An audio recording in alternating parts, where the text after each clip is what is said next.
Hello my dear students, कैसे हैं आप सब। आई होप सो अच्छे होंगे। मैं भी बहुत अच्छा हूँ। वेलकम करता हूँ आपका अपने प्यारे से चैनल जिसका नाम है डिवाइन गैलेक्सी क्लासेस। ओके, तो आज हम लोग जो बात करने वाले हैं उस टॉपिक का नाम है इलेक्ट्रिक फ्लक्स।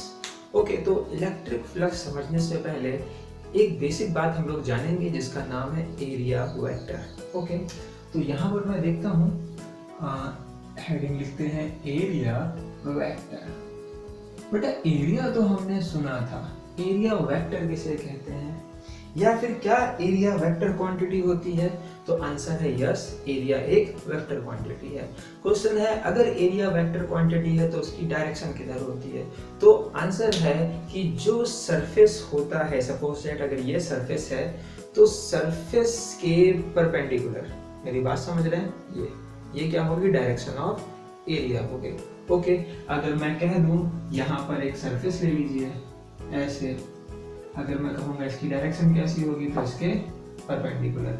फिर से बात करता हूँ, अगर मैं कहते हैं एक सरफेस ले लेते हैं ऐसे, मान लीजिए ये एक सर्किल है तो इसकी डायरेक्शन कैसी होगी? सरफेस के परपेंडिकुलर। ओके, तो एरिया की डायरेक्शन जो होती है वो उसकी सरफेस के परपेंडिकुलर होती है। परपेंडिकुलर होती है तो क्या ऊपर और क्या नीचे?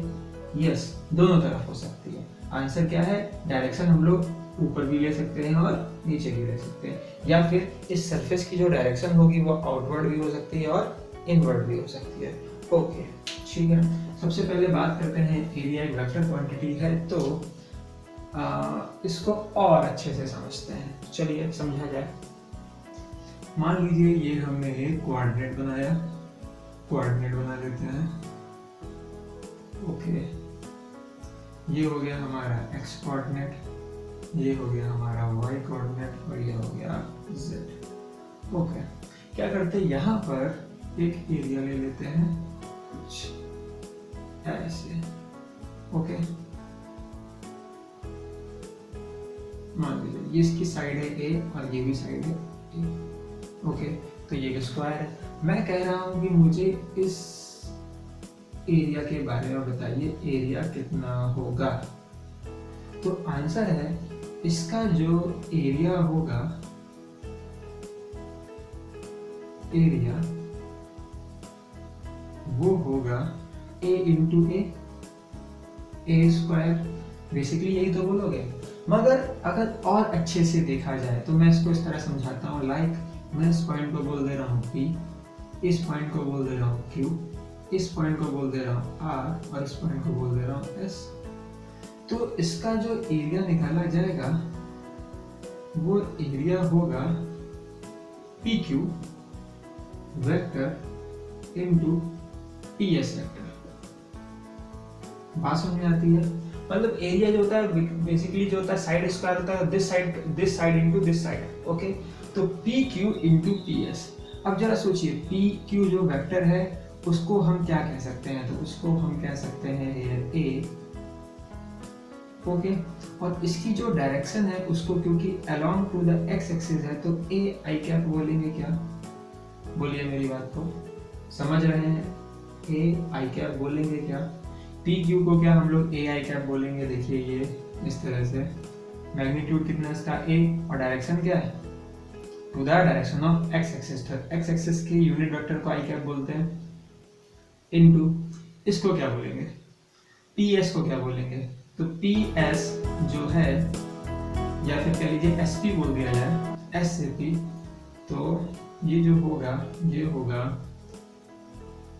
A और इसकी डायरेक्शन कैसी है? तो मैं बोल सकता हूँ J कैप। बात समझ में आ रही है?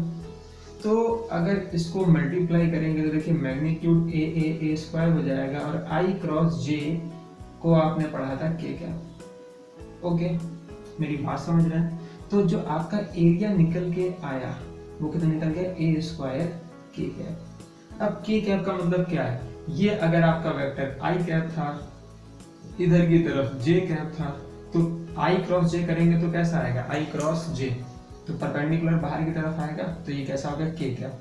अगर J क्रॉस I कर देंगे तो कैसा हो जाएगा? Minus K cap. तो इसका area A square K cap हो सकता है, या फिर ये भी हो सकता है। मैं कह दे रहा हूँ जो एरिया है वो ये भी हो सकता है।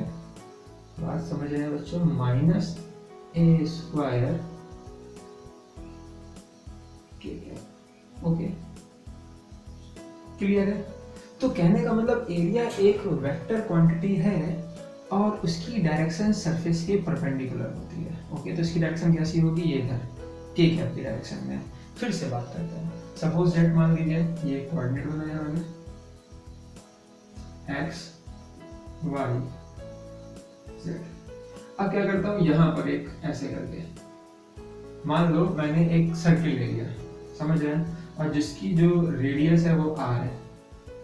ओके, मैंने कहा इसका एरिया बताओ, तो आपको इसका क्या करना है? एरिया कैलकुलेट करना है। तो एरिया वेक्टर जो होगा वो कितना होगा? तो अगर एरिया निकालेंगे तो एरिया तो आएगा इसका पाई आर स्क्वायर। बात समझ रहे हैं? एरिया का मैग्नीट्यूड क्या होगा? पाई आर स्क्वायर, क्योंकि क्या है बेटा, ये एक सर्किल है। मगर इसकी डायरेक्शन क्या होगी? तो इसकी डायरेक्शन होगी अलोंग टू द, देखिए परपेंडिकुलर होगी कि नहीं होगी? ऊपर की तरफ, है कि नहीं? क्योंकि ये किस प्लेन में? ये एक्स और जेड प्लेन में। किस प्लेन में बेटा? एक्स और जेड प्लेन में। तो इसकी डायरेक्शन कैसी होगी? वाई कैप या फिर माइनस वाई की तरफ। तो वाई के वेक्टर को क्या बोलते हैं बेटा? जे कैप। बात समझ रहे? या फिर इसे कह देंगे पाई आर स्क्वायर जे कैप, और वो भी कैसा? नेगेटिव। तो ये हो जाएगा एरिया। कोई प्रॉब्लम? तो या तो इसकी डायरेक्शन ऊपर की तरफ होगी, समझ रहे हैं ना? ये जो सरफेस है इसकी डायरेक्शन या तो ऊपर की तरफ होगी या तो नीचे की तरफ होगी। ओके, तो हमेशा एरिया की डायरेक्शन कैसी होती है? एरिया के परपेंडिकुलर, या तो बाहर की तरफ या तो अंदर की तरफ, या तो ऊपर या तो नीचे। आई होप सो आपको ये बात समझ में आई होगी कि बहुत सिंपल सी बात है। मैं बस इतना कह रहा हूँ कि एरिया एक वेक्टर क्वांटिटी है और उसकी जो डायरेक्शन होती है वो उसके सरफेस के परपेंडिकुलर होती है। ओके, आउटवर्ड भी हो सकती है, इनवर्ड भी हो सकती है। अगर ऐसे रखेंगे तो अपवर्ड भी हो सकती है, डाउनवर्ड भी हो सकती है। आई होप सो आप लोगों को ये बात समझ में आई होगी। चलिए आगे बढ़ते हैं। तो थोड़ा सा इसको प्रैक्टिस कर लेते हैं फटाफट। जैसे कि आइए यार, देखिए क्या किया जाए, कुछ इस तरीके से क्या लेते हैं कि फिर से x y z। ओके, और यहां पर रखिए एक एरिया लेते हैं कुछ ऐसे, सॉरी ऐसे, समझ रहे हैं?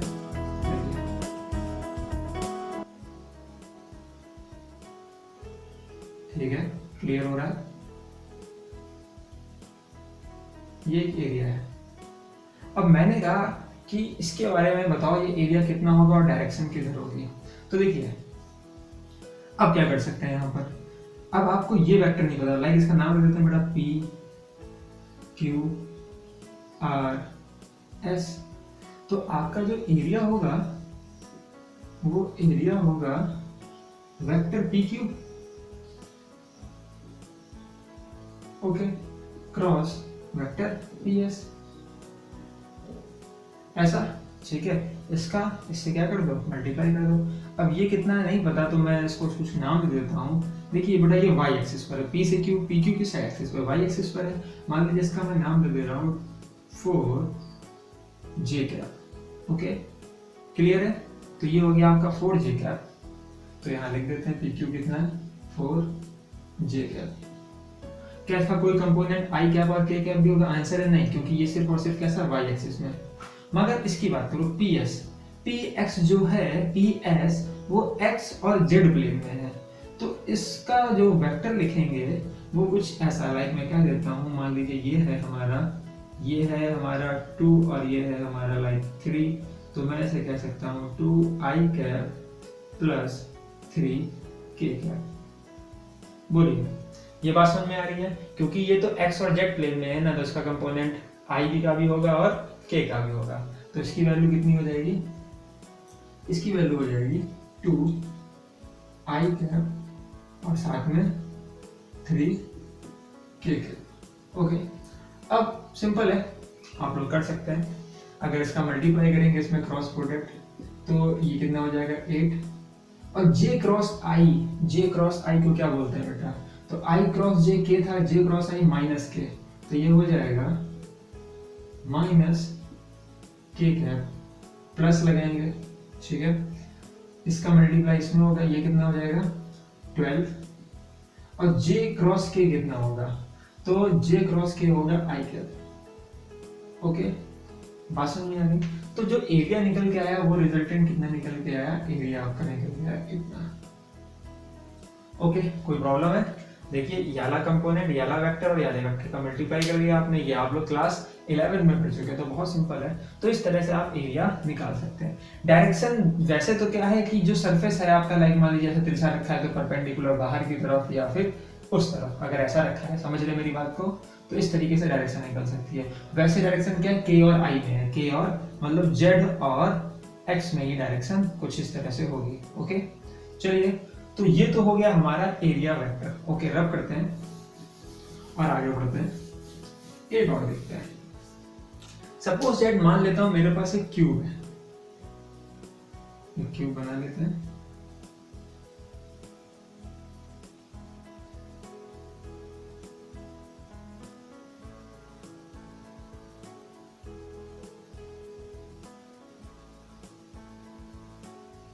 Is that clear? ये क्यूब हो गया। अब मैंने आपसे कहा कि क्यूब के जो फेस होते हैं कितने होते हैं, तो आप कहेंगे 6 होते हैं। देखिए, एक तो ये हो जाएगा,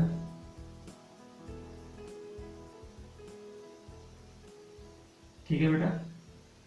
ओके, इसको मैं नाम दे रहा हूं फेस 1। ओके, इसी तरह से एक फेस ये होगा। सरफेस देखते जाइए, कितनी सरफेस है बेटा इसकी, 6, तो एक सरफेस ये होगी, इसको मैं नाम दे रहा हूँ सरफेस 2। ओके, इसी तरह से एक सरफेस जो होगी ये ऊपर वाली होगी, ये वाली, ठीक है, इसको कुछ इस तरीके से, एक सरफेस ये होगी सरफेस 3, इसी तरह से एक सरफेस ये होगी। बोलिए, सरफेस 4।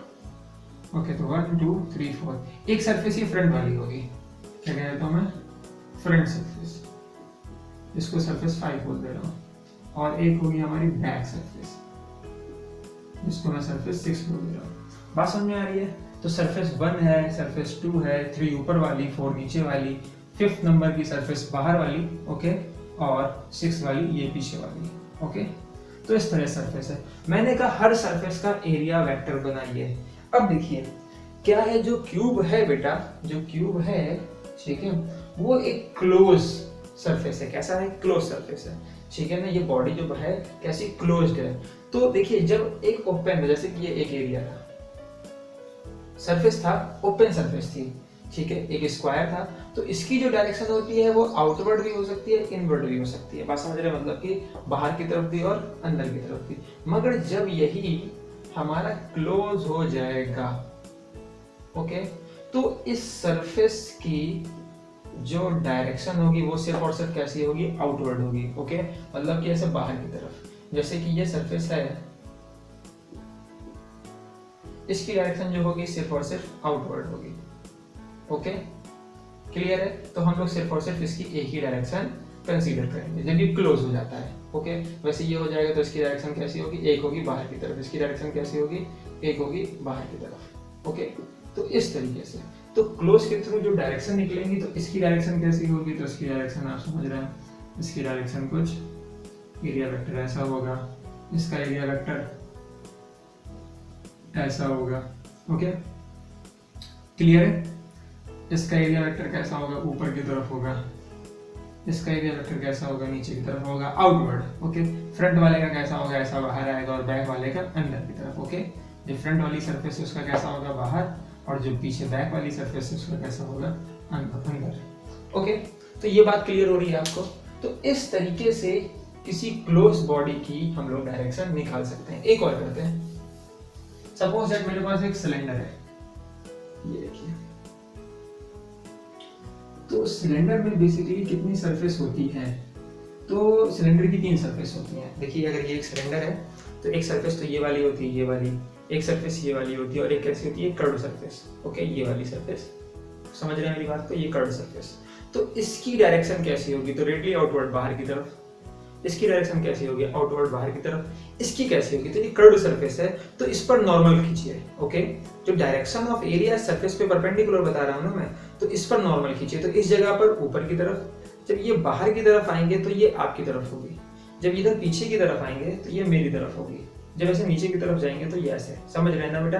तो इस तरीके से इस सरफेस पे, कर्व सरफेस पे नॉर्मल बना दीजिए, वो क्या होगी, इसकी डायरेक्शन होगी। तो कहने का मतलब समझाता हूँ, जैसे कि यहाँ पे जो डायरेक्शन ऑफ एरिया होगी वो ऐसी होगी, एरिया वेक्टर। ओके, यहाँ पर बनाऊंगा तो कैसी होगी, इस तरीके से होगी, एरिया वेक्टर। और अगर इस पे बात करेंगे तो देखिए यहाँ पर इस तरह से ले लेते हैं, एक छोटा सा पार्ट कंसीडर कर लेते हैं। तो यहाँ पर एरिया वेक्टर कैसा होगा, ऐसा होगा। ओके, अगर यहाँ सामने बनाएंगे तो ये कैसा होगा, ये बाहर की तरफ होगा। ओके, यहाँ बनाएंगे ये कैसा होगा, तो ये ऐसे करके नीचे की तरफ होगा। Is that clear?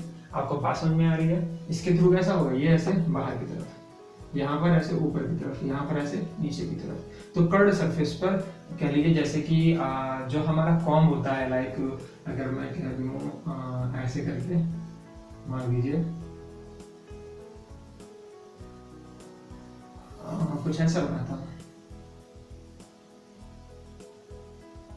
तो यहाँ पर इस तरीके से डायरेक्शन निकलेगी, ये इस तरह से, इस तरीके से, इधर इधर इधर।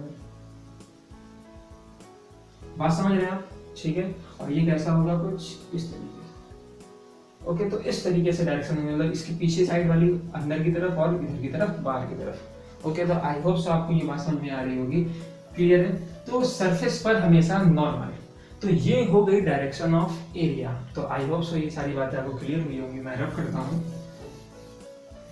अब देखिए हम लोग बात करते हैं, इतना तो हम समझ गए हैं कि डायरेक्शन ऑफ एरिया, यहाँ लिख देता हूं मैं, direction of area vector is perpendicular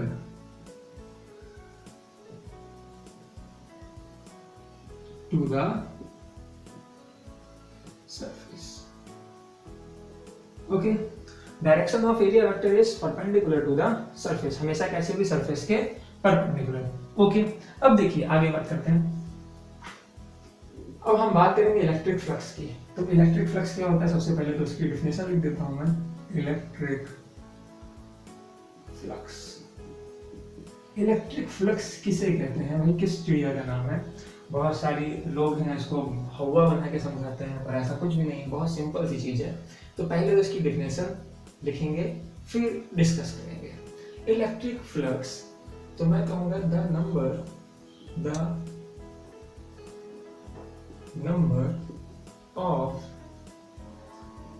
electric field lines, electric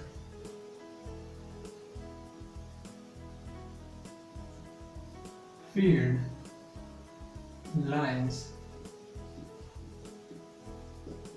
passing through any surface area normally. Okay, the number of electric field lines, देखिए दो बातों को यहाँ पे फोकस कीजिए। Electric field lines passing through any surface area, और तीसरा normally. Okay, कहने का मतलब इलेक्ट्रिक फ्लक्स क्या है कि कितनी इलेक्ट्रिक फील्ड लाइंस किसी एरिया से नॉर्मली पास हो रही है, या कह लीजिए उस एरिया से लिंक कर रही है। क्या कहलाएगा, उसका इलेक्ट्रिक फ्लक्स कहलाएगा। समझते हैं? आइए समझा जाए। समझने के लिए ही बैठे हैं, कोई बात नहीं। आइए स्टार्ट करते हैं। सबसे पहले तो मैं क्या करता हूँ, एक एरिया डिजाइन कर लेता हूँ। मान लीजिए ये एक एरिया है और इस एरिया को मैंने इलेक्ट्रिक फील्ड में रख दिया। तो इलेक्ट्रिक फील्ड बनाता हूँ ये कुछ इस तरीके से। ये क्या होगी बेटा, इलेक्ट्रिक फील्ड लाइन होगी।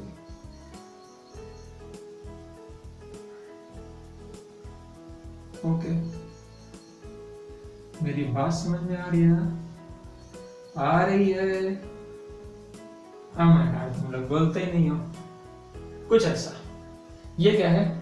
इलेक्ट्रिक फील्ड लाइंस ई, और ये है एरिया। ओके, अभी जो इसके बीच का एंगल है वो 90 डिग्री है, ऐसे नॉर्मली पास हो रही है। जैसे कि ये एरिया है तो खचाक करके कुछ इस तरह से, ओके, सीधे जा रही है। ये एरिया है, मेरी बात समझ रहे हैं, ये एरिया है और इसमें से इलेक्ट्रिक फील्ड लाइन यूं पास हो रही है। तो कितनी इलेक्ट्रिक फील्ड लाइंस पास हो रही है वो उसका क्या कहलाएगा? फ्लक्स कहलाएगा। तो अगर मैं सिंपली बोलूँ यहाँ पे फाई की वैल्यू बोलो तो आप 1 2 3 4, इलेक्ट्रिक फ्लक्स 4 है। हाँ, फ्लक्स को 5 से रिप्रेजेंट करते हैं, तो फ्लक्स कितना हो गया? 4 हो गया। ओके, बहुत सिंपल है। The linkage of electric field line, किसी एरिया से होके जाने वाली इलेक्ट्रिक फील्ड लाइंस। एक बात तो और समझिए बेटा, इलेक्ट्रिक फील्ड लाइंस इमेजिनरी होती हैं, मगर उसके थ्रू बनने वाला फ्लक्स एक रियल क्वांटिटी है और ये एक स्केलर क्वांटिटी है। कैसी क्वांटिटी है? Scalar quantity. मैं लिख दे रहा हूँ, it is a scalar quantity. कैसी quantity? Scalar. Okay, electric flux scalar, electric field vector, electric field vector, electric flux scalar quantity. Okay, ये एंगल कितना बोला मैंने? 90। फ्लक्स निकाल लिया तुमने। अच्छा, मान लेते हैं इलेक्ट्रिक फील्ड लाइन ऐसे थी,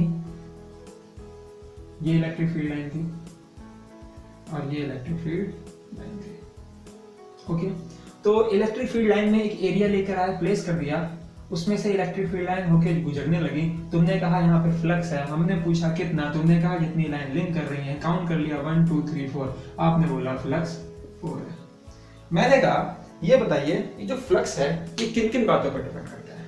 ठीक है, तो आपने सोचा और मुझे जवाब दिया कि सर एक काम करते हैं, क्यों ना इस एरिया को ऐसी फील्ड में प्लेस करते हैं जहां पर इंटेंसिटी ऑफ इलेक्ट्रिक फील्ड ज्यादा हो।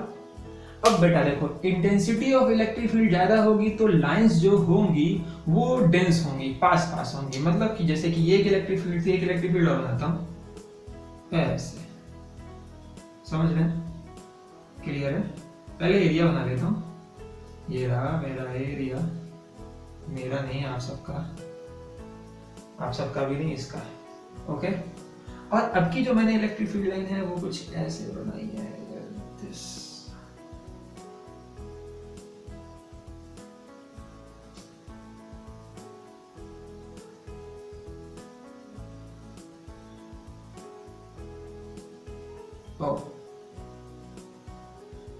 Okay, is that clear?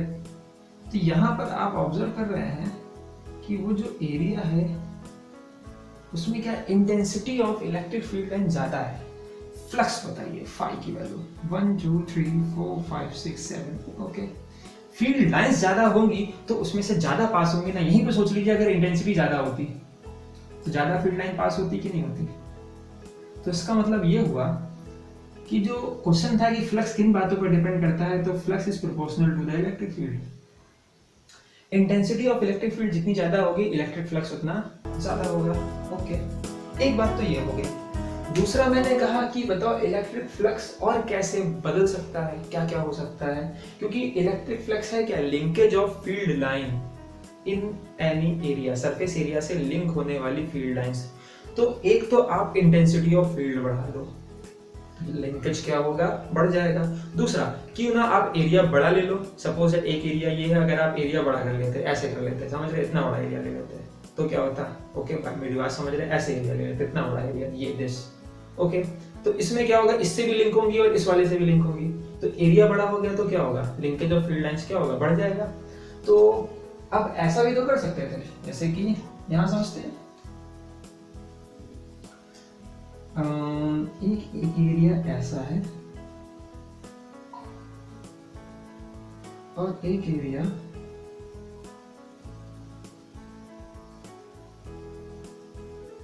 ऐसा, और दोनों को एक ही इलेक्ट्रिक फील्ड में रख दिया। तो यहां से इलेक्ट्रिक फील्ड लाइन ऐसे करके गई, ये ऐसे करके गई, ये ऐसे करके गई, ये ऐसे करके गई, ऐसे करके गई।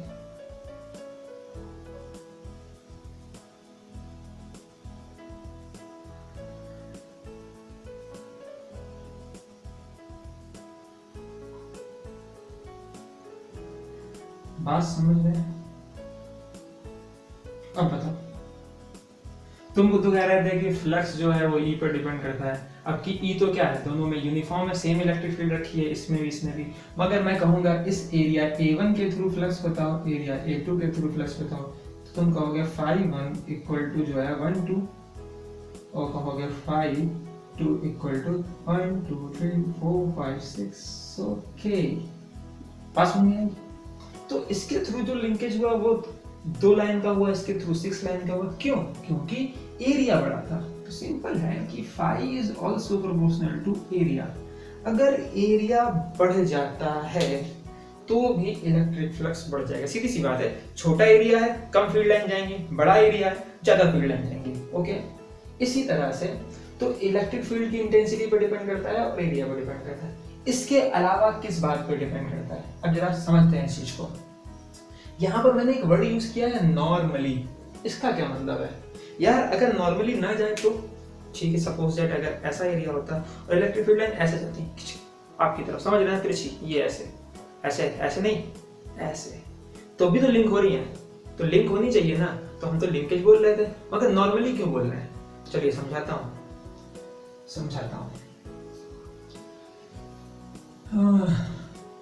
इसको रब कर दूं, देख लीजिए।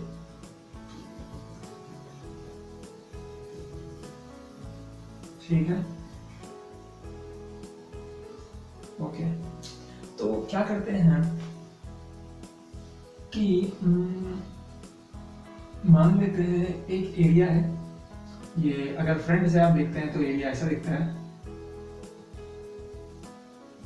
मगर जब इसको साइड से देखते हैं, जैसे कि ये एरिया फ्रंट से देख रहे हैं तो ऐसा है, पर साइड से देखते हैं तो क्या दिखता है, ये। तो अब कि मैं ऐसे एरिया बना रहा हूँ, एक लाइन बनाऊंगा, पर आपके समझेंगे वो क्या है, एरिया है, और उसमें से फील्ड लाइन ऐसे होकर के जा रही है। ओके, देखिए क्या किया जाए, ये ठीक है ना, ऐसे करके ये एक एरिया है, समझ रहे ना, ये इस तरह से रखा है, इस तरह से। अब इसमें से फील्ड लाइन होके जा रही है। ओके ओके ओके, मैंने कहा फ्लक्स बताओ, तो तुम कहोगे फाई की जो वैल्यू है वो ई और ए पे तो डिपेंड करती है। ओके, कितनी इंटेंसिटी ऑफ फील्ड है और कितना इसका एरिया है, मान लीजिए एरिया ए है, तो इन दोनों बातों पर डिपेंड करती है। मगर एक चीज और, अगर मैं इसी को थोड़ा सा टिल्ट कर दूं, ठीक है, मेरी बात को समझिएगा, कुछ इसको ऐसे बना लेते हैं, आगे देखते हैं दोबारा से कि फील्ड लाइन वही है,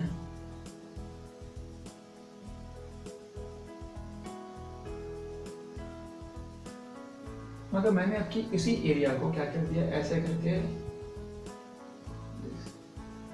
झुका दिया। कितने एंगल बेटा, theta angle. Okay, theta angle झुका देंगे तो क्या होगा, ऐसे बना देते हैं, ये कुछ ऐसे करके। तो पहले जब ये सीधा था तो मैंने कहा फ्लक्स बताओ, तो फाई की वैल्यू जो है वो आप बोलोगे कितनी है, 1 2 3 4 है, ठीक है। पर जैसे ही आपने इसको, इस एरिया को ऐसे करके यूं मूव कर दिया, तो देखिए एक फील्ड लाइन जो है बिना पास हुए निकल जा रही है, ये वाली, क्योंकि अब इस एरिया से कितनी फील्ड लाइन पास हो रही है, 1 2 3, तो फ्लक्स कितना हो गया, चेंज हो गया ना। तो कहने का मतलब फ्लक्स जो है बेटा इंटेंसिटी ऑफ इलेक्ट्रिक फील्ड पर डिपेंड करता है, एरिया पर डिपेंड करता है, साथ ही साथ डिपेंड करता है एरिया वेक्टर और इलेक्ट्रिक फील्ड के बीच में एंगल कितना है। जैसे यहाँ चूज करते हैं, देखिए ये एरिया था, एरिया का वेक्टर कैसा है, एरिया के परपेंडिकुलर, तो ये एरिया है, तो एरिया वेक्टर कैसा है, एरिया के परपेंडिकुलर इधर की तरफ, तो एरिया वेक्टर इधर की तरफ है, और इलेक्ट्रिक फील्ड जो है, एरिया वेक्टर कैसा है, मैं बना लेता हूँ यहाँ पर, देखिए इसका एरिया वेक्टर है ए वेक्टर, और डायरेक्शन ऑफ इलेक्ट्रिक फील्ड कैसी है वो भी आप देख सकते हैं, ई। तो इनके बीच में जो एंगल है here theta equal to 0 degree, समझ रहे हैं? समझिएगा, अच्छी तरह समझिएगा। देखिए ये सरफेस था, सरफेस से एरिया वेक्टर ऐसा बाहर की तरफ और इलेक्ट्रिक फील्ड भी बाहर की तरफ, क्योंकि एरिया वेक्टर सरफेस पे परपेंडिकुलर और इलेक्ट्रिक फील्ड भी सरफेस पे परपेंडिकुलर। तो दोनों सरफेस पे परपेंडिकुलर है, एरिया वेक्टर भी और इलेक्ट्रिक फील्ड भी। तो इलेक्ट्रिक फील्ड और एरिया वेक्टर के बीच का एंगल 0 डिग्री। मेरी बात को फिर से समझिए, देखिए ये सरफेस एरिया था, एरिया वेक्टर भी इधर की तरफ और इलेक्ट्रिक फील्ड भी इधर की तरफ, तो दोनों के बीच का एंगल 0। यहाँ पर जब ऐसे करके मोड़ दिया तो आपने सरफेस को कितना मूव कराया, थीटा एंगल। तो एरिया वेक्टर भी कितना मूव हो जाएगा, एरिया वेक्टर भी मूव हो जाएगा ये थीटा एंगल। क्योंकि हम लोगों ने पढ़ा है कि अगर दो साइड्स के बीच का एंगल थीटा है तो उन साइड्स पे जो परपेंडिकुलर होते हैं, देखिए इस साइड पे परपेंडिकुलर ये और इस साइड पे परपेंडिकुलर ये, उनके बीच का एंगल भी कितना होता है, थीटा होता है। ओके, तो अगर आप इसको थीटा मूव करेंगे तो ये भी कितना होगा, थीटा मूव हो जाएगा। सिंपली समझिए, देखिए बहुत सिंपल है। मान लीजिए ऐसे एरिया वेक्टर है, इस तरह से ये ऐसे रखा है। अब आपने क्या किया, ये एरिया था और इसका वेक्टर एरिया वेक्टर ऐसा था। अब क्या किया आपने, इस वेक्टर को, इस सरफेस को कितना थीटा मूव कराया। कितना मूव कराया बेटा, मेरी बात को समझिएगा, थीटा। तो इसका जो एरिया वेक्टर है वो भी कितना मूव करेगा, थीटा। मेरी बात को समझिए कि इसको मूव कराया थीटा, तो एरिया वेक्टर पहले ऐसा था, अब एरिया वेक्टर हो रही है, एरिया वेक्टर तो वो सीधा था, वो भी कितना मूव करेगा, थीटा। समझ रहे हैं मेरी बात को, मेरी बात को समझ रहे हैं। सरफेस इसको ऐसे मूव करेंगे तो उसका एरिया वेक्टर जो सीधा हुआ करता था वो भी तो नीचे जाएगा। ओके, तो वो भी कितना मूव करेगा, थीटा। तो ये एंगल कितना हो गया, थीटा। तो अब यहां समझ सकते हैं कि डायरेक्शन ऑफ इलेक्ट्रिक फील्ड जो है वो ये है और डायरेक्शन ऑफ एरिया वेक्टर ये है। क्या अब दोनों एक दूसरे के नॉर्मली हैं, आंसर है नहीं। समझ रहे हैं, सरफेस ऐसा है और इलेक्ट्रिक फील्ड लाइन ऐसे पास हो रही है। फिर से बनाता हूं, यहां समझिएगा, कुछ इस तरीके की कहानी हो गई है अब कि सरफेस का जो एरिया वेक्टर है वो ऐसा है और इलेक्ट्रिक फील्ड लाइन कैसी है, ऐसी है। ये वाली कहानी हो गई है। ओके, पहले क्या था, सरफेस ऐसे थी तो इलेक्ट्रिक फील्ड भी इधर थी, एरिया वेक्टर भी इधर था, पर आपने सरफेस को ऐसे मूव कर दिया तो एरिया वेक्टर ऐसा हो गया और इलेक्ट्रिक फील्ड ऐसी हो गई।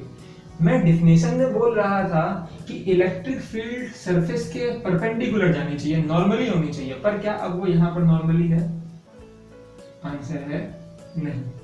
अब वो नॉर्मल नहीं है। देखिए, अगर सरफेस ऐसी झुक गई है तो इलेक्ट्रिक फील्ड जो है वो सीधी जाती है, बल्कि नॉर्मली जानी चाहिए। तो जब इलेक्ट्रिक फील्ड नॉर्मली नहीं है तो क्या इलेक्ट्रिक फील्ड का कोई कंपोनेंट इधर, मान लीजिए एंगल थीटा है तो इलेक्ट्रिक फील्ड का कंपोनेंट तो इधर काम करेगा ना, कि नहीं करेगा, E cos थीटा। तो अब सरफेस के नॉर्मल कौन है, E की E cos थीटा। तो आंसर है E cos थीटा। मेरी बात नहीं समझे, नहीं समझे यार तुम, ध्यान दो, फिर से समझो। मैं कह रहा हूं कि ऐसे करके ये सरफेस हो गई थी जो कि मैंने थोड़ी सी टिल्ट कर दी है, ऐसे करके सीधी से झुका दी है। इसका एरिया वेक्टर मैं बोल रहा हूं ऐसा है और इलेक्ट्रिक फील्ड लाइन ऐसी है। ओके, इलेक्ट्रिक फील्ड ऐसे जा रही है और ए ऐसा है। तो क्या E और A नॉर्मल है, नहीं है, या कह लो इलेक्ट्रिक फील्ड एरिया के परपेंडिकुलर है, आंसर है नहीं। एरिया जो है वो ऐसा है और इलेक्ट्रिक फील्ड जो है वो सीधी है। ओके, तो देखो यहाँ एक एंगल बन रहा है, मेरी बात समझ में आ रही है। तो क्या किया जाए, तो इलेक्ट्रिक फील्ड का वो कंपोनेंट ले लो जो सरफेस पर परपेंडिकुलर हो, जो सरफेस पर परपेंडिकुलर हो। ओके, ठीक है, तो ये E है और अगर ये एंगल थीटा है तो इधर की तरफ काम करेगा E cos थीटा। तो अब मैं कह सकता हूं कि जो इलेक्ट्रिक फ्लक्स फाई होगा, इलेक्ट्रिक फ्लक्स जो फाई होगा वो होगा E cos थीटा। बात समझ में आ रही है क्या, एरिया और इलेक्ट्रिक फील्ड का वो कंपोनेंट जो उसके परपेंडिकुलर है। इज दैट क्लियर, समझ में आया कि नहीं आया? ओके, ऐसा हो रहा है। तो अब मैं कहूं कि what is the actual formula of flux, तो आंसर है कि फ्लक्स तीन बातों पर डिपेंड कर रहा है। एक तो इंटेंसिटी ऑफ इलेक्ट्रिक फील्ड पर, दूसरा एरिया कितना बड़ा है, तीसरा एरिया और इलेक्ट्रिक फील्ड के बीच में एंगल कितना है।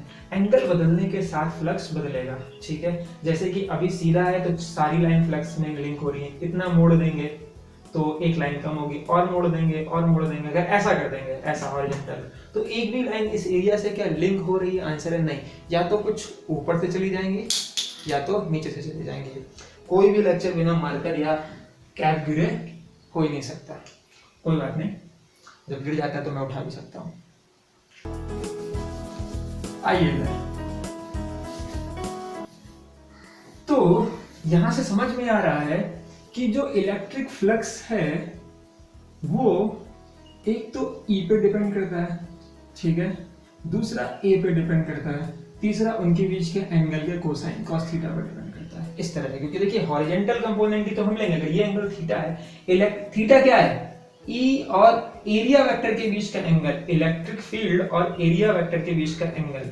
तो फ्लक्स का जो फाइनल फॉर्मूला बना ई ए कॉस थीटा, इस तरह से लिखिए, ई कॉस थीटा ए लिखिए या ई ए कॉस थीटा लिखिए, एक ही बात है। तो फ्लक्स की वैल्यू होगी ई ए कॉस थीटा। अब अगर कॉस थीटा है तो क्या हम इसको ऐसे लिख सकते हैं, वेक्टर ई, वेक्टर क्वांटिटी है, डॉट ए। मैंने आपसे पहले ही कहा था कि फ्लक्स एक स्केलर क्वांटिटी है। दो वेक्टर क्वांटिटी का डॉट प्रोडक्ट क्या होता है? A b cos theta. तो ई और ए, इलेक्ट्रिक फील्ड और एरिया का डॉट प्रोडक्ट क्या होगा? E A cos theta.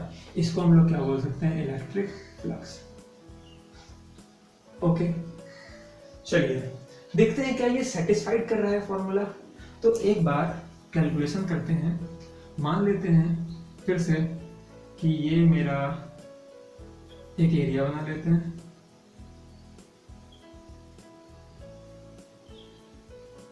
Area vector ऐसे, इलेक्ट्रिक फील्ड ऐसे।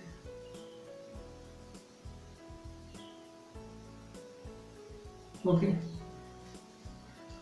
इलेक्ट्रिक फील्ड की जो वैल्यू है, ठीक है, ये मान लीजिए हमारा कोऑर्डिनेट है x y z। दिख रहा है? दिख रहा है? इधर x है, इधर y है, इधर z है। ओके, तो इसके रिस्पेक्ट में बात की जाए तो e की वैल्यू जो है वो मैं बोल देता हूँ e नॉट, और ये कैसी होगी? i cap. इधर ही तो इलेक्ट्रिक फील्ड है। अगर एरिया की बात करेंगे तो एरिया जो है, ठीक है, एरिया जो है उसको मैं बोल दे रहा हूँ ए स्क्वायर। ओके, रिमेनिंग टुडे मान लीजिए ये भी साइड है, ये भी साइड, तो ए स्क्वायर। और इसकी जो डायरेक्शन है वो भी कैसी होगी? तो एरिया के परपेंडिकुलर, तो उसको भी क्या बोल रहे हैं? आई कैप। ओके, तो मैंने कहा calculate the flux. I cap दिखा रहे दोनों की डायरेक्शन कैसी है? सेम है, मतलब कि थीटा कितना है? 0 डिग्री। तो इसकी वैल्यू अगर निकाली जाएगी तो क्या आएगी? Flux E naught i cap, दूसरा A square i cap. Dot product कर देंगे इसका तो ये हो जाएगा E naught A square electric flux. Okay, क्योंकि आई डॉट आई की वैल्यू कितनी होती है? 1 होती है, तो 1 हो जाएगी। ओके, तो ये एक स्केलर क्वांटिटी हो गई, ठीक है। अच्छा, अगर इसको इस तरह से करते हैं, इसी क्वेश्चन को चेंज करते हैं, इसकी वैल्यू होती 2 न्यूटन पर coulomb, electric field unit Newton पर कूलम, और ये होता मान लीजिए 4 मीटर स्क्वायर, और साथ में आपको थीटा गिवन है 0 डिग्री। तो मैं कह रहा हूँ फ्लक्स बताओ। तो फ्लक्स का फॉर्मूला क्या लिखोगे आप? ई ए कॉस थीटा। ई कितना? ई ए कॉस थीटा कितना है बेटा? 2। एरिया कितना है? 4। कॉस थीटा की वैल्यू कितनी? कॉस 0 की वैल्यू 1, तो कितना हो जाएगा? Cos 0 degree. इसकी वैल्यू कितनी होती है? 1 होती है, तो ये फाइनली कितना आ गया? 8। ओके, यूनिट क्या होगी? न्यूटन पर कूलम और साथ में मीटर स्क्वायर, तो न्यूटन मीटर स्क्वायर पर कूलम। ये आ गई आपकी फ्लक्स की वैल्यू। ओके, फिर से अगर थीटा चेंज कर देते हैं, थीटा चेंज कर देते हैं, अभी थीटा कितना था? 0 डिग्री। थीटा क्या है? थीटा जो है वो एरिया वेक्टर और इलेक्ट्रिक फील्ड के बीच का एंगल है। एरिया वेक्टर भी इधर, इलेक्ट्रिक फील्ड भी इधर, तो थीटा 0 डिग्री। आगे बढ़िए, ध्यान दीजिए, मान लीजिए फिर से एरिया कुछ ऐसे करके बनाते हैं और इलेक्ट्रिक फील्ड को एरिया वेक्टर ये रहा ऐसे, मगर इसमें इलेक्ट्रिक फील्ड ऐसे जा रही है।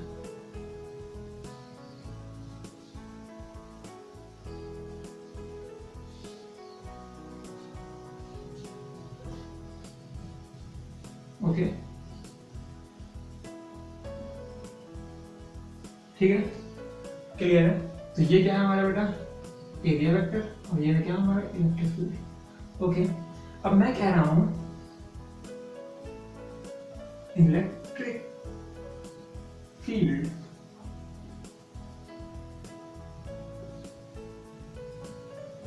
Makes angle 30 degree to the surface। Okay ठीक है, अब मैं कह रहा हूं जो E की वैल्यू है वो है 4 न्यूटन पर कूलम और A की वैल्यू जो है वो है 3 metre square. Calculate the flux. चलिए फटाफट कर लीजिए। अरे सर जी आप कर दीजिए, मेरे से नहीं होगा। चलो मैं कर देता हूं। आइए, फ्लक्स निकालना है।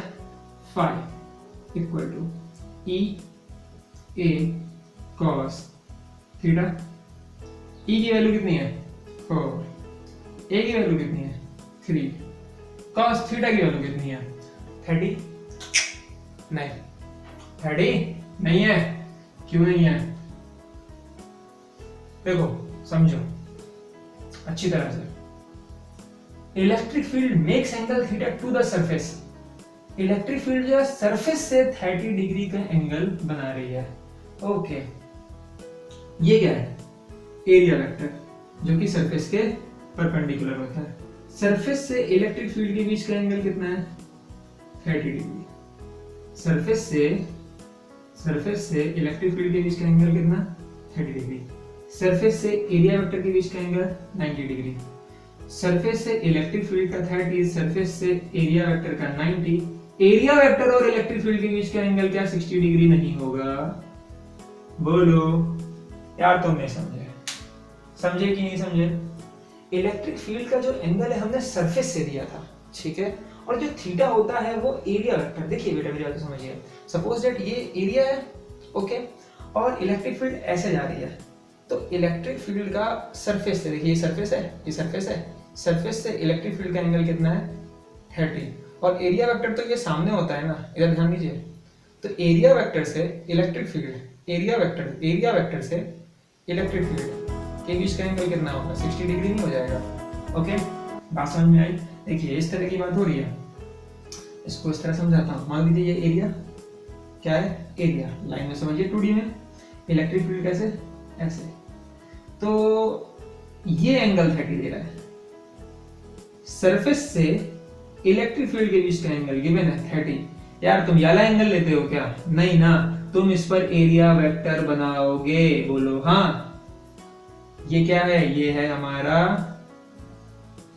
एरिया। ये क्या है? ये है हमारा, सॉरी एरिया क्या है, इसको सरफेस बोलो। ये क्या है हमारी सरफेस, ये सरफेस है। ये क्या है हमारा? ये एरिया वेक्टर। थीटा कौन सा एंगल होता है? एरिया वेक्टर और इलेक्ट्रिक फील्ड के बीच का एंगल। सरफेस पर ये 90, ये angle 30, this angle is 60 degree. Clear हुआ? Is that clear? Electric field makes angle 30 degree to the surface. Surface से 30 तो एरिया वेक्टर से 60। ओके, आई होप सो समझ गए होगे। नहीं समझे तो जाकर के अपनी भैंस चलाओ। चलो सर जी लॉकडाउन में बाहर नहीं जा सकते, भैंस कैसे चलाएंगे? टॉस कितना रखोगे? 60 डिग्री। कितना हो गया ये? 12। cos 60 की वैल्यू बोलो 1/2 कितना आया?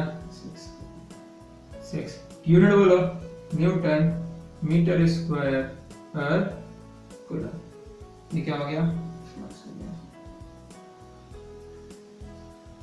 अच्छा ठीक है, आई होप सो आपको इलेक्ट्रिक फ्लक्स समझ में आया। ठीक है, तो इलेक्ट्रिक फ्लक्स का सिंपल सा फॉर्मूला होगा ई ए कॉस थीटा या E dot A.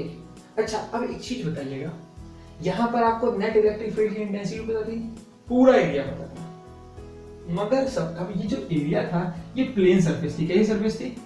Plane surface. अब चलिए एक सिचुएशन क्रिएट करते हैं, रब करता हूँ इसको। एक ऐसी सरफेस बनाते हैं जो प्लेन नहीं है, इरेगुलर है। सपोज दैट कुछ इस तरीके से बनाता हूँ मैं। ओके, एक सरफेस हो गई। ठीक है, अब मैं कह रहा हूं यहां से एक इलेक्ट्रिक फील्ड कुछ इस तरीके से जा रही है।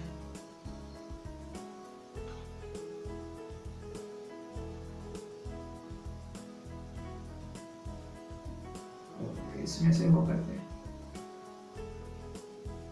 एक सरफेस है।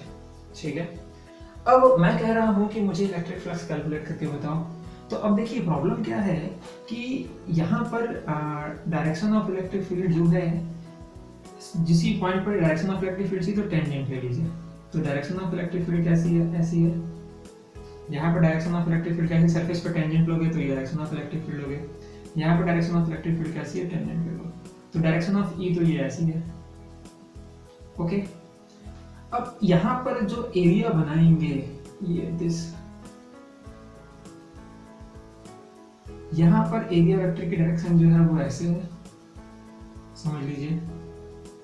ये सरफेस इस तरह से थी यूं करके, तो इलेक्ट्रिक फील्ड ऐसे करके जा रही थी और एरिया वेक्टर ऊपर।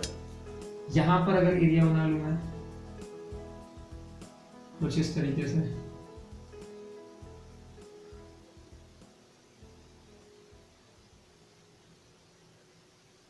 हो सकता है यहां पर एरिया वेक्टर डायरेक्शन ऐसी हो।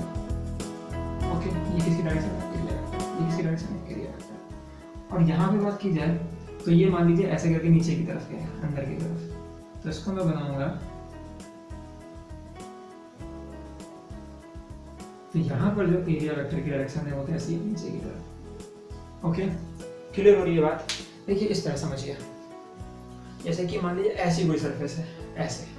ठीक है, तो यहाँ पर सरफेस ऐसी है तो उसका एरिया वेक्टर कैसा होगा? नॉर्मली बाहर की तरफ ऐसे, इस पर परपेंडिकुलर। और यही सरफेस एरिया ऐसे आ जाता है तो इस पर डायरेक्शन कैसी होगी? ऊपर की तरफ। यही सरफेस ऐसे घूमकर ऐसे हो जाता है तो डायरेक्शन कैसी होगी? ऐसे बाहर की तरफ। समझ रहे? सरफेस पे हमेशा नॉर्मल होती है ना, तो इस जगह पर डायरेक्शन ऑफ एरिया दिस, इस जगह पर डायरेक्शन ऑफ एरिया दिस, इस जगह पर direction of area this. Okay, clear हुआ? तो कहने का मतलब अब यार फ्लक्स कैसे निकाले, इस सरफेस के थ्रू फ्लक्स कैसे निकाले? यहाँ पर तो जो एंगल यहाँ था वो एंगल यहाँ था, वो एंगल यहाँ था। चाहे यहाँ पर एरिया मानो तो एरिया और इलेक्ट्रिक फील्ड के बीच का एंगल 60 डिग्री, यहाँ पर मानो तो एरिया वेक्टर ये, इलेक्ट्रिक फील्ड ये, एंगल कितना? 60 डिग्री। यहाँ पर मानो इलेक्ट्रिक फील्ड ये, एरिया वेक्टर ये। समझ रहे हैं? दोनों के बीच का एंगल 60 डिग्री। तो हर जगह तो सेम था, हमने निकाल लिया। मगर यहाँ पर सरफेस कैसी है? क्लियर हो रहा है ना? ठीक है, देखिए ऐसे बनाते हैं। एक सरफेस और बनाते हैं, मैं ऐसे कह देता हूँ।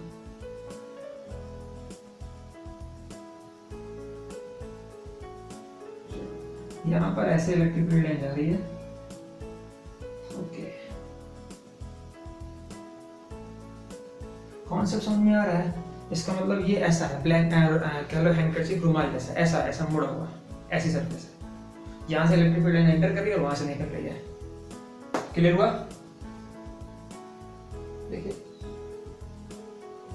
ओके, अब मैं पूछूंगा कि इलेक्ट्रिक फ्लक्स निकालो, तो हर जगह इलेक्ट्रिक फील्ड की डायरेक्शन यहाँ पर ले लीजिए, यहाँ पर ले लीजिए, यहाँ पर ले लीजिए, यहाँ पर ले लीजिए। छोटे छोटे एरिया की बात करें तो यहाँ पर डायरेक्शन ऑफ, ऐसे और फील्ड बनाएंगे तो अलग अलग होगा। यहाँ फील्ड ऐसे है, यहाँ पर ऐसे करके निकल रही है, तो हर जगह ऐसे बहुत सारे ले सकते हैं, मैं छोटा एलिमेंट लेगा।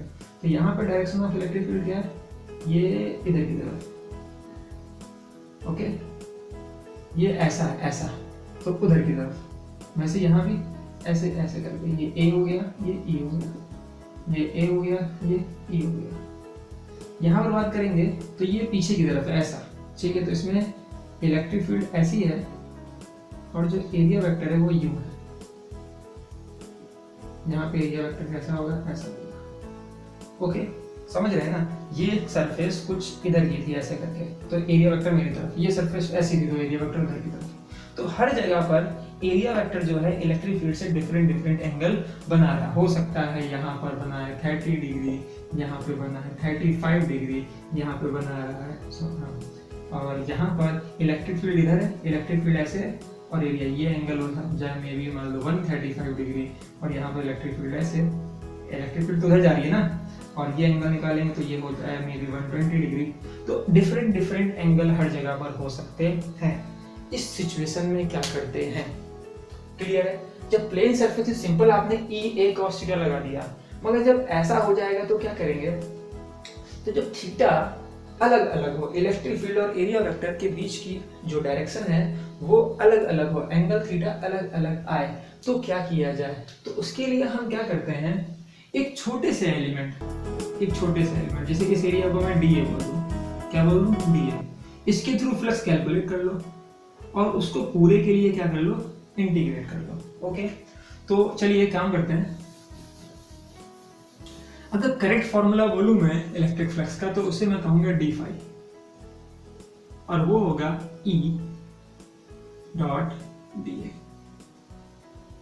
ओके, और जब हमको पूरा चाहिए होगा तो हम कहेंगे phi equal to integration of E dot dA।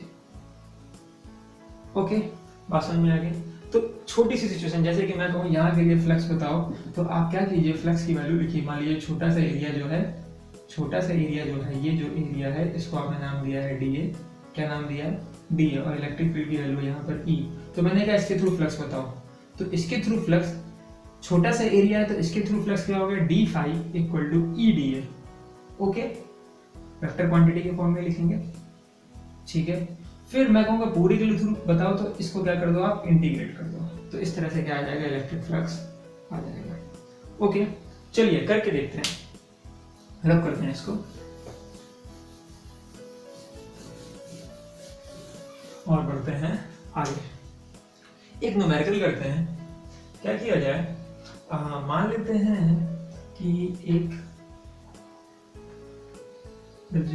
से एक क्या है, Q है, कौन है, Q है, कहाँ है, यहाँ है, कैसा है, ऐसा है। ओके, क्या किया जाए, एक Q है, इसको इलेक्ट्रिक फील्ड में प्लेस कर दिया। इलेक्ट्रिक फील्ड जो है वो कुछ इस तरीके से, ये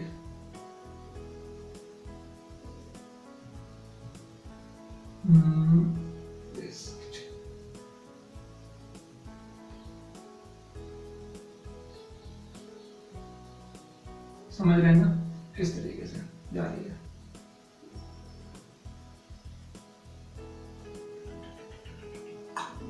ओके, ऐसे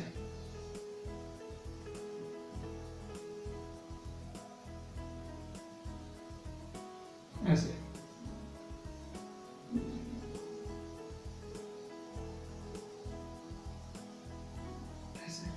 ओके, तो आप समझ गए होंगे, ये इसकी साइड है, थोड़ा सा ध्यान दीजिएगा, ये वाली, ये और ये। मैंने कहा इलेक्ट्रिक फ्लक्स बताओ कि इस क्यूब के थ्रू इलेक्ट्रिक फ्लक्स क्या है, या calculate the electric flux through each surface. Calculate electric flux through each surface।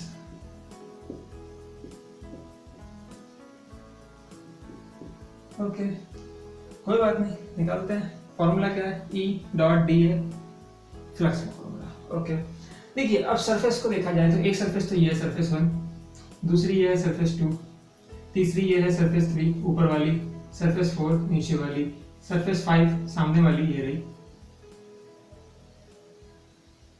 Okay, surface 5 और पीछे वाली ये वाली। यही बकवीस है। सरफेस क्या बोलेंगे इसको, 6 नंबर वाली सरफेस। ओके, तो आई होप सो क्या दिखाई दे रहा है कि नहीं दे रहा है। हाँ, तो मैंने कहा फ्लक्स बताओ, चलिए शुरू करते हैं। देखिए डायरेक्शन ऑफ इलेक्ट्रिक फील्ड जो है वो ऐसी है, एक्स एक्सिस में। ओके, तो इसकी बात करता हूँ, ये जो सरफेस 1 है वो ऐसी है ना, ठीक है। इलेक्ट्रिक फील्ड ऐसे करके आ रही है और इस सरफेस से होकर के जा रही है। बोलिए डायरेक्शन ऑफ इलेक्ट्रिक फील्ड कैसी ऐसी। अब अगर मैंने कहा इसका एरिया वेक्टर बनाओ, तो एरिया वेक्टर कैसे बनाओगे, मैंने कहा था आउटवर्ड। आउटवर्ड का मतलब देखिए दो से तो दो डायरेक्शन थी। इस सरफेस अगर खाली एक सरफेस ले लेंगे तो डायरेक्शन क्या होगी, इधर भी होगी और इधर भी होगी एरिया वेक्टर की। मगर ये जो है सरफेस वो इसका क्लोज बॉडी का पार्ट है ना, ठीक है। तो इसकी डायरेक्शन कैसे लोगे, इनवर्ट लोगे कि आउटवर्ड लोगे, तो आंसर है सिर्फ और सिर्फ आउटवर्ड। ओके, तो इलेक्ट्रिक फील्ड ये रही और एरिया कितना है, एरिया मान लेते हैं ए है। एरिया कितना है, ए है। इलेक्ट्रिक फील्ड ई है और एरिया हर सरफेस का कितना है, ए। तो इलेक्ट्रिक फील्ड ए हो गई, एरिया कितना हो गया, ए हो गया, थीटा कितना हो गया, एंगल हो गया 180 डिग्री। बोलिए और ये क्लियर है ना, बात समझ रहे हैं। इस सरफेस 1 की बात कर रहा हूं, बड़ा सरफेस 1, इलेक्ट्रिक फील्ड उधर जा रही है और ये कुछ ऐसे करके रखा है, इलेक्ट्रिक फील्ड ऐसे जा रही है, तो direction of electric field this और एरिया वेक्टर यहां से दिस। ओके, क्लियर हो रहा है। तो थीटा इक्वल टू कितना है, 180। तो मैं अगर बोलूं फाई 1, ये कितना होगा, ये होगा E A cos 180 degree. Cos 180 degree की वैल्यू -1, तो ये कितना आ गया, माइनस ई है। Okay okay, the electric flux due to surface 1 is minus E है। Electric flux due to surface 2।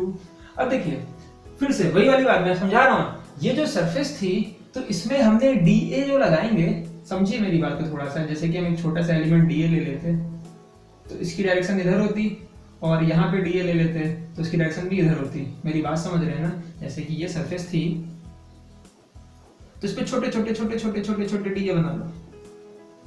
इसकी डायरेक्शन इधर, इसकी डायरेक्शन इधर, इसकी डायरेक्शन इधर। इलेक्ट्रिक फील्ड किधर, इधर इधर इधर। इलेक्ट्रिक फील्ड ऐसी, एरिया वेक्टर ऐसा। हर जगह पर एंगल कितना, 180 डिग्री 180 डिग्री 180 डिग्री। ओके, मैं इसको दोबारा करता हूँ थोड़ा सा, वापस आ गया। एक चीज और समझाता हूँ, क्यों नहीं पर थोड़ा प्यार से धीरे धीरे अच्छे से समझा जाए।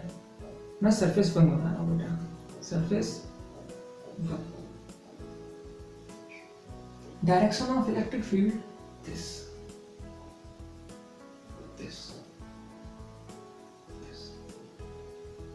डायरेक्शन ऑफ एरिया वेक्टर एक बार बना रहा हूँ सिर्फ यहां पर। ये मैंने कहा फ्लक्स बताओ, तो आप कहोगे d∅। क्या कहोगे, d∅। यहां पे एक छोटा सा एलिमेंट काट लेते हैं, इसका नाम है dA और उसकी डायरेक्शन है इधर की तरफ। ओके, सबकी डायरेक्शन इधर है ना। d∅ की वैल्यू तुम कहोगे E डॉट dA। ओके, मैं कहूंगा आगे बताओ एंगल तोड़ करके, तो दोनों के बीच का एंगल कितना बोलोगे, 180। तो ये हो जाएगा dA। बेटा आगे डेरिवेशन भी करूंगा इसका, मैं ध्यान समझिएगा, cos 180 डिग्री। ओके, d∅ इतना हो गया। अब एक काम कीजिए, मैंने कहा ये तो इसके थ्रू निकल आया, ये छोटे से पार्ट के थ्रू, पूरे के थ्रू बताओ। तुम कहोगे phi equal to integration of E dA। cos 180 की वैल्यू -1, तो यहाँ लगा दो -1। E कांस्टेंट है क्या हर जगह पर, यस। यूनिफॉर्म इलेक्ट्रिक फील्ड, देखिए यूनिफॉर्म इलेक्ट्रिक फील्ड है, E कैसा है, कांस्टेंट है। बाहर ले आओ, क्या हुआ, इंटीग्रेशन ऑफ dA, माइनस बाहर आ गया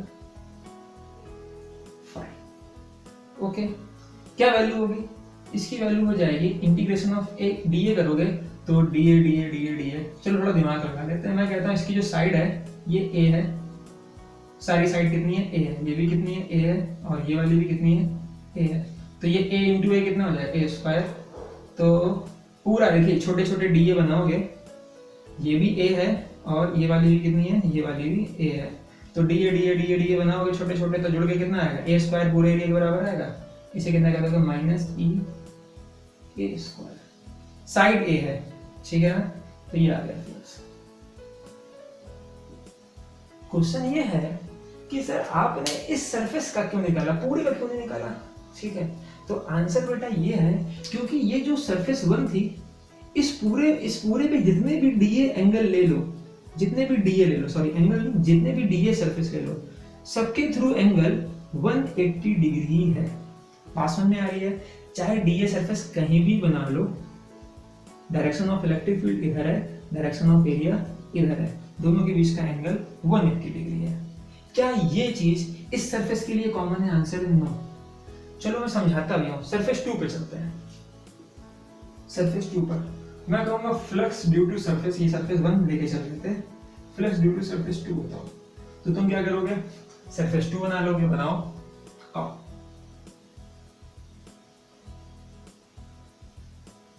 ठीक है बेटा। डायरेक्शन ऑफ इलेक्ट्रिक फील्ड ऐसे, डायरेक्शन ऑफ इलेक्ट्रिक फील्ड तो पॉजिटिव एक्स एक्सिस पे है ना, ऐसे करके, तो इधर इलेक्ट्रिक फील्ड की डायरेक्शन हो गई। अब ये सरफेस ऐसी है, तो इसका एरिया वेक्टर भी किधर होगा, इधर होगा। जैसे कि यारी सरफेस को अगर देखेंगे तो मैंने कहा था आउटवर्ड, तो एरिया वेक्टर मेरी तरफ था। यहां पर जाएंगे तो एरिया वेक्टर किधर होगा, इधर की तरफ। अभी भी मेरी तरफ मतलब पॉजिटिव एक्स एक्सिस, उधर किधर था, नेगेटिव एक्स एक्सिस पे। तो एंगल 180 आ रहा था। अब एंगल कितना आएगा, तो एरिया वेक्टर जो है वो भी इधर है और इलेक्ट्रिक फील्ड भी इधर है। बात समझ रहे हैं। तो here theta equal to 0 degree. Okay, मैंने कहा बताओ d फाई 2 बताओ, तो आप क्या कहेंगे, छोटा सा पहले एरिया ले लेंगे, एरिया वेक्टर भी इधर, इलेक्ट्रिक फील्ड भी इधर। तो आप लिखोगे इस तरह से d फाई इक्वल टू, उसी तरह से जो बेस फॉर्मूला है हमारा, electric field E dot D, आगे ओपन करोगे कहोगे E डॉट प्रोडक्ट हटा दोगे तो A, वेक्टर हट गया, क्या लग जाएगा, cos 0 डिग्री। cos 0 डिग्री की वैल्यू 1, ये कितना आ गया, E A, sorry D A, sorry मेरी गलती, D फाई। ओके, तो ये हो गया E D है। अब कहा पूरे के थ्रू बताओ, मतलब फाई 2 बताओ। फाई 2 क्या कर दो, integration of E dA, E constant है ना, बाहर आ गया, इंटीग्रेशन ऑफ dA। सारे dA जोड़ोगे पूरा कितना आएगा, पूरा एरिया आपने कितना बताया था, a स्क्वायर बताया था, साइड इनटू साइड, तो ये कितना हो जाएगा, E a स्क्वायर। कैसा बेटा, प्लस का। ओके, ये वैल्यू आ गई फाई 2। कोई प्रॉब्लम? तो अब क्वेश्चन ये है कि जैसे सरफेस 1 का निकाला, क्यों, क्योंकि इस पूरी सरफेस के लिए एंगल 180 डिग्री था, तो इतने पूरे का एक अलग निकाल लो। इस पूरे के लिए एंगल 0 डिग्री था, तो इतने पूरे का एक अलग निकाल दिया। बात करते हैं ऊपर वाली सरफेस की। बहुत सिंपल है यार, ये देखो ऊपर वाली सरफेस कैसी है, इसको मैं रब करता हूँ, क्या बनाता हूँ। ऊपर वाली सरफेस कुछ ऐसी है ना, बोलिए बेटा, इलेक्ट्रिक फील्ड कैसे जा रही है, ऐसे है ना। और सरफेस पे अगर यहाँ डीए बनाएंगे तो इसका एरिया वेक्टर क्या ऐसा होगा, बोलिए, नहीं समझे मेरी बात को। अरे यार फिर से नहीं समझ रहे तुम लोग, ये ऐसे करते हैं, ठीक है। इलेक्ट्रिक फील्ड ऐसे जा रही है, ओके। अगर एरिया वेक्टर बनाएंगे ऐसे करके इलेक्ट्रिक फील्ड जा रही है, तो एरिया, ये ऐसे करके एरिया छोटा सा लिया डी है, इसका एरिया वेक्टर ऐसा बनेगा और इलेक्ट्रिक फील्ड डायरेक्शन ये है। थीटा इक्वल टू कर बात की जाए तो थीटा है 90 डिग्री। क्लियर हुआ, इज दैट क्लियर। देखो ऊपर वाली सरफेस ऐसी, इलेक्ट्रिक फील्ड ऐसी, direction of electric field this, area vector this, electric field this, area vector this, electric field this. Okay, तो डायरेक्शन ऑफ इलेक्ट्रिक फील्ड और area vector के बीच का एंगल कितना है, 90 90 90, theta equal to 90। Calculate the flux due to surface 3, तुम कहोगे D phi 3 जैसे यहाँ फाई 1 ले लो यार, कोई बात नहीं, फाई 2 ले लो, फाई 3 के लिए बात कर रहे हैं, तो कहोगे ई डी ए, यही तो बेस फॉर्मूला था। वेक्टर हटाओगे क्या लिखोगे, E D A cos 90 degree. Okay, ये आया कितना, डी फाई 3। मैं कहूँगा फाई 3 बताओ, तो तुम कहोगे इंटीग्रेशन ऑफ ई कांस्टेंट है, बाहर ले आओ, integration of D A, but cos 90 की वैल्यू कितनी है, 0, पूरा कितना हो जाएगा 0, होल वैल्यू कितनी हो जाएगी 0, यहीं पर रख सकते थे, इतना आगे बढ़ने की जरूरत भी नहीं थी। 0 ना होता तो कोई ना कोई वैल्यू आती, पर cos 90 कितना 0, तो सीधे लिखो फाई 3 इक्वल टू 0। कहने का मतलब अगर इलेक्ट्रिक फील्ड और एरिया वेक्टर, सरफेस नहीं, इलेक्ट्रिक फील्ड और सरफेस का जो एरिया वेक्टर है उसके बीच का एंगल अगर 90 डिग्री होता है तो फ्लक्स क्या होता है, 0 होता है। अच्छा, बेसिकली जरा थोड़ा सोच के देखो, डेफिनेशन पे ध्यान दो। मैंने क्या कहा था कि फ्लक्स किसे बोलते हैं, electric field line passing through, link होकर जाए किसी सरफेस एरिया से। अगर इलेक्ट्रिक फील्ड ऐसी है और सरफेस भी ऐसा है, समझ रहे, तभी तो एरिया वेक्टर ऐसा होगा। एरिया वेक्टर कैसा है, ऐसा, इलेक्ट्रिक फील्ड कैसी है, ऐसी। ओह माय गॉड, ऐसा समझो, ये सरफेस है तो एरिया वेक्टर मार्कर हो गया, और इलेक्ट्रिक फील्ड कैसी है, ऐसी, दोनों के बीच का एंगल कितना, 90। क्या इलेक्ट्रिक फील्ड इस सरफेस से लिंक होकर जा रही है, नो, या तो ऊपर से जा रही है या तो नीचे से जा रही है। कोई भी इलेक्ट्रिक फील्ड इसमें से होके जाएगी, आंसर है नहीं। अगर ऐसा होता, हाँ यस, अब होके जाती, क्लियर है ना। तो सरफेस तो ऐसी है, तो एक भी इलेक्ट्रिक फील्ड लाइन इसमें से होकर के नहीं जाएगी, इस एरिया को क्रॉस करते हुए नहीं जाएगी, समझ रहे ना, हमेशा या तो ऊपर से गुजर जाएंगी या तो नीचे से गुजर जाएंगी। ओके, चलिए, तो क्या हुआ, हाँ, तो बहुत सिंपल है।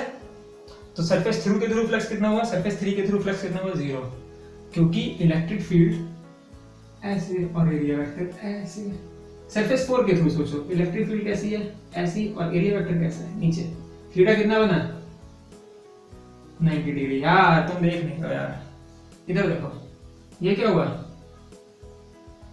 सरफेस 4, इलेक्ट्रिक फील्ड कैसे जा रही थी, ऐसे, एरिया वेक्टर इसका कैसा बनाओगे, नीचे की तरफ। ओके, तो थीटा इक्वल टू कितना, 90 डिग्री, फ्लक्स कितना होगा, 0।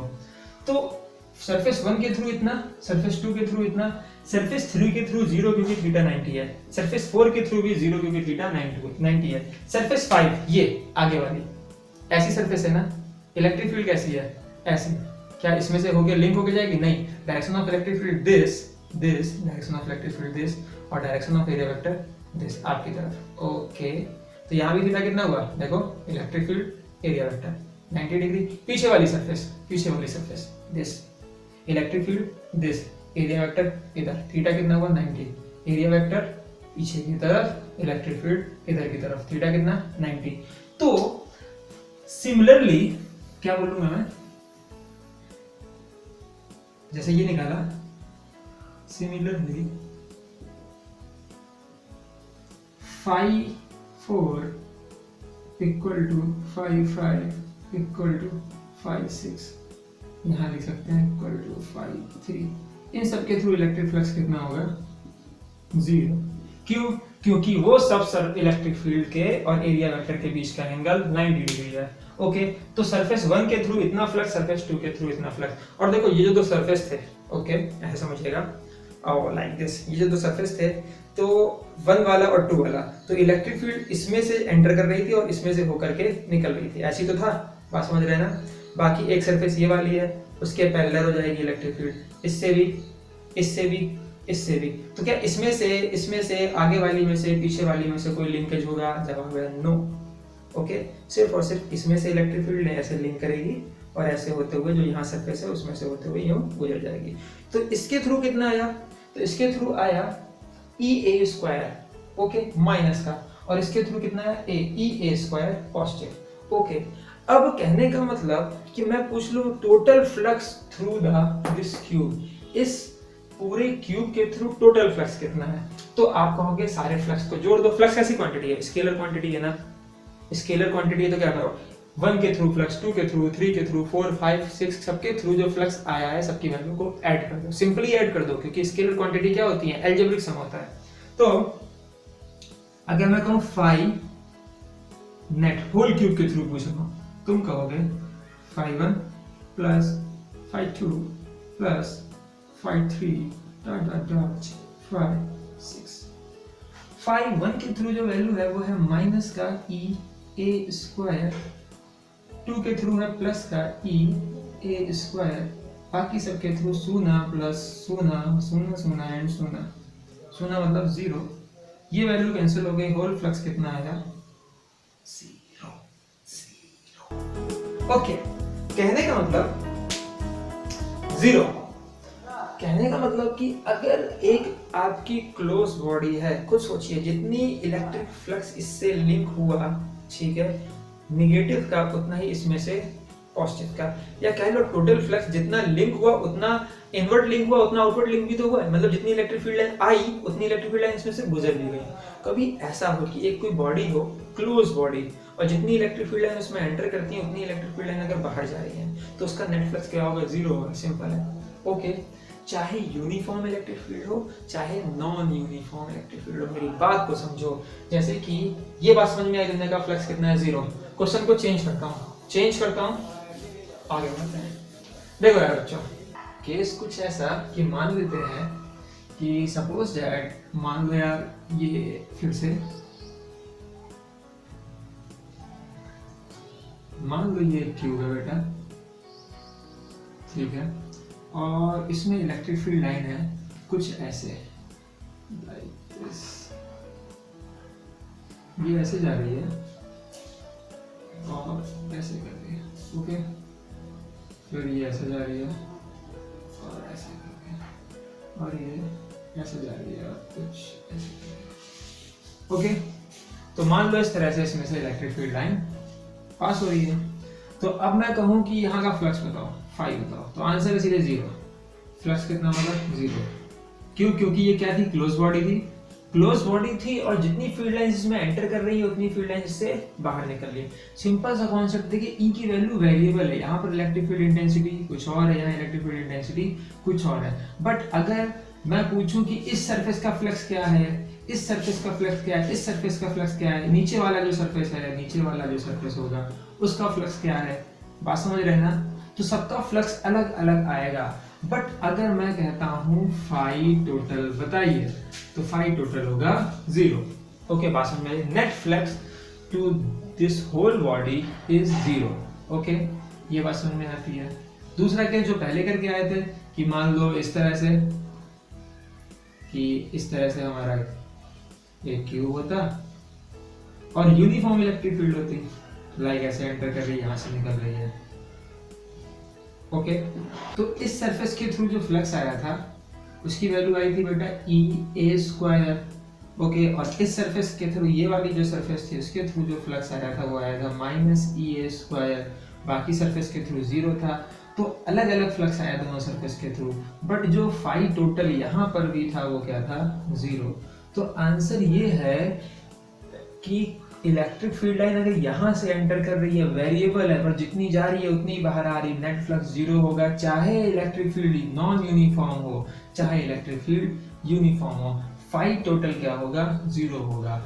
इंडिविजुअल अगर फ्लक्स पूछेंगे तो अलग आएगा, इसके थ्रू अलग होगा, ऊपर वाले के थ्रू अलग होगा, इसके थ्रू अलग होगा, नीचे वाले के थ्रू अलग होगा, इसमें भी सबके थ्रू अलग अलग हो सकता है, बट जो टोटल फ्लक्स है वो 0 होगा। एक और क्वेश्चन, सपोज दैट आपकी स्फीयर है, क्या है, स्फीयर, स्फीयर है, क्या है बेटा, मैं लिख दे रहा हूँ यहाँ पे 3D में, सोचिए क्या है, स्फीयर, और यहाँ से इलेक्ट्रिक फील्ड लाइन ऐसे जा रही है, ओके, लाइक ऐसे बता देता हूँ मैं, और ऐसे निकल रही है, ओके।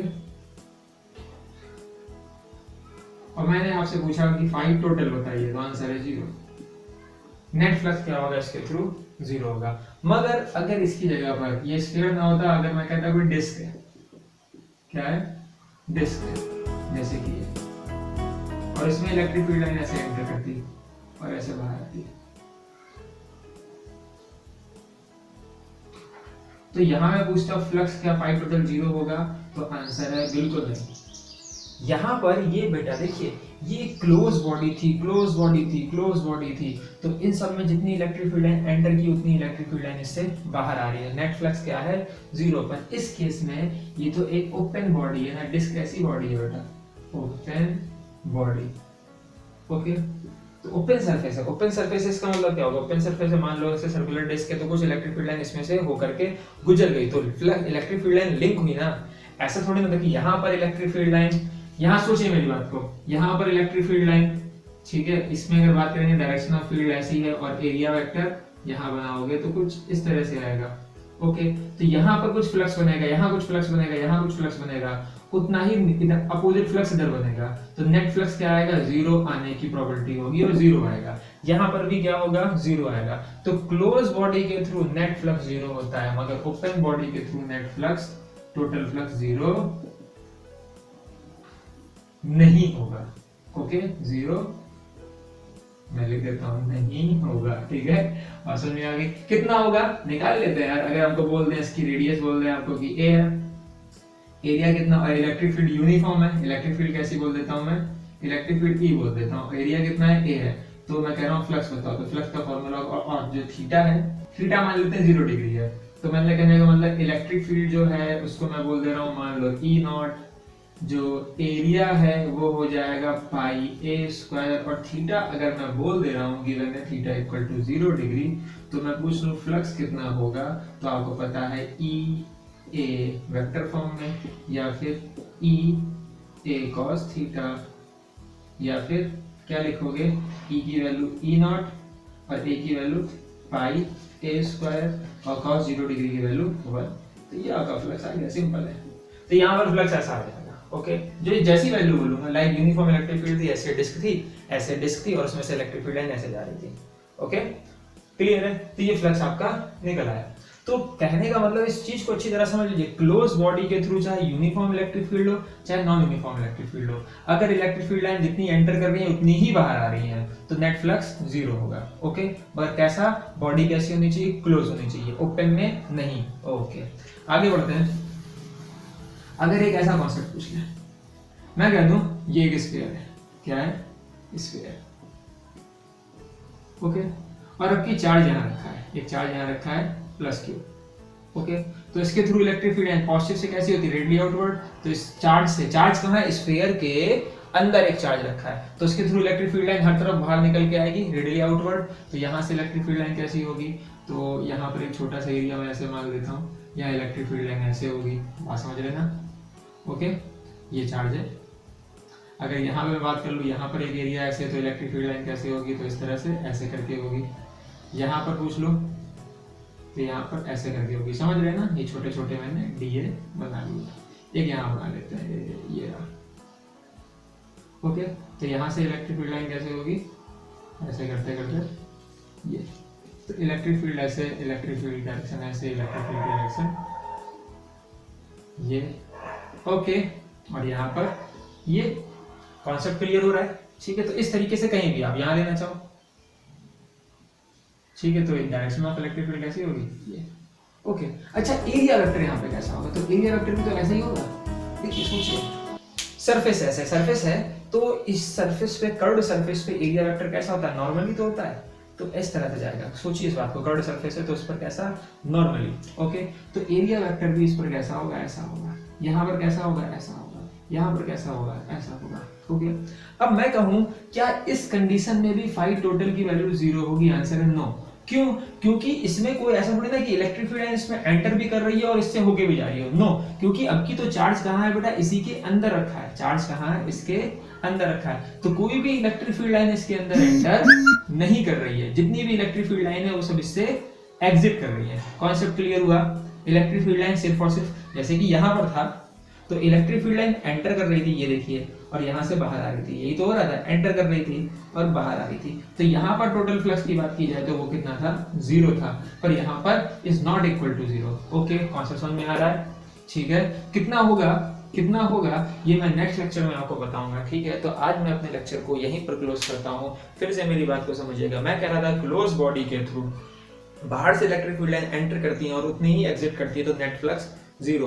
बट अगर चार्ज अंदर रख देंगे तो इसमें कोई भी इलेक्ट्रिक फील्ड एंटर नहीं कर रही है, सब क्या कर रहे हैं, एग्जिट कर रहे हैं, तो फ्लक्स जीरो ना होकर कुछ ना कुछ होगा। कितना होगा बता देता हूँ मैं, सस्पेंस को क्रिएट करूँ, मैं बता देता हूँ। जितना चार्ज इसके अंदर क्लोज है, क्यू एनक्लोज, जितना चार्ज उस जो बॉडी है उसके अंदर एनक्लोज है, तो क्यू एनक्लोज का एप्सिलॉन नॉट टाइम्स होता है, और इसी का नाम है हमारी गॉस थ्योरम, जिसको हम लोग डिस्कस करेंगे अपने अगले लेक्चर में। ओके, तो आज के लिए इतना ही बेटा, तब तक आप लोग पढ़ाई करते रहिए, खुश रहिए, नोट्स बनाते रहिए। Okay, best of luck my dear student.